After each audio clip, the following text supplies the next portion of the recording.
नमस्कार, आपका स्वागत है द वॉइस टीवी में। आप देख रहे हैं देश दुनिया की बड़ी खबरें। इसी के साथ पहली खबर, प्रधानमंत्री नरेंद्र मोदी ने जोर देकर कहा है कि 2047 तक एक विकसित राष्ट्र बनने का भारत का संकल्प वैश्विक चर्चा का केंद्र बिंदु है, जो बुनियादी ढांचे में आमूल परिवर्तन से प्रेरित है। नरेंद्र मोदी ने कल पश्चिम बंगाल के दुर्गापुर में 54,000 करोड़ रुपए से अधिक की विकास परियोजनाओं का शिलान्यास, उद्घाटन और राष्ट्र को समर्पित करने के बाद वे बोले, जो क्षेत्र के बुनियादी ढांचे और आर्थिक विकास को मजबूत करने की दिशा में एक महत्वपूर्ण कदम है। प्रधानमंत्री मोदी ने कहा है कि वे वैश्विक चर्चा भारत की एक विकसित राष्ट्र बनने के संकल्प के इर्द गिर्द घूम रही है। इसी के साथ सोमवार से शुरू हो रहे हैं संसद के मानसून सत्र। सत्र से पहले सरकार ने कल एक सर्वदलीय बैठक बुलाई है। इस बैठक में सरकार संसद के दोनों सदनों से सुचारू संचालन के लिए सभी राजनीतिक दलों से सहयोग मांगेगी। मानसून सत्र इस महीने की 21 तारीख को अगले महीने की 21 तारीख तक चलेगा। इस सत्र के दौरान कई महत्वपूर्ण विधेयकों पर चर्चा और पारित होने की संभावना है।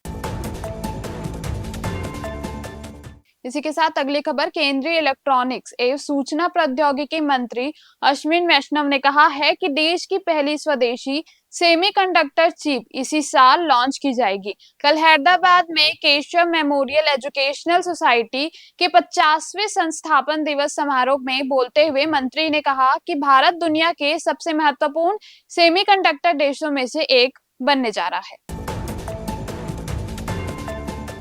इसी के साथ विदेश में अमेरिकी राष्ट्रपति डोनाल्ड ट्रंप ने अमेरिकी डॉलर से जुड़ी क्रिप्टो करेंसी के लिए एक नियामक व्यवस्था बनाने हेतु एक कानून पर हस्ताक्षर किए हैं। जीनियस एक्ट नामक यह विधेयक सदन में 308 से 122 के भारी बहुमत से पारित हो गया है, जिसमें लगभग आधे डेमोक्रेटिकन सदस्यों और अधिकांश रिपब्लिकन समर्थन का प्राप्त हुआ है। इसे क्रिप्टो वित्त में अमेरिकी नेतृत्व की दिशा में एक बड़ा कदम माना जा रहा है। और तुर्की में अमेरिकी राजदूत टॉम बैरक ने आज कहा है कि इजराइल और सीरिया युद्ध विराम पर दोनों सहमत हो गए हैं। इजराइल ने दावा किया है कि ये हमले अरब धार्मिक अल्पसंख्यक दूत समुदायों के रक्षा के लिए किए गए थे। सीरिया के लंबे समय तक शासक कर रहे बशर अल असद के पतन के बाद सरकार समर्थक बलो अल डूस के बीच संघर्ष में कई लोग मारे गए हैं।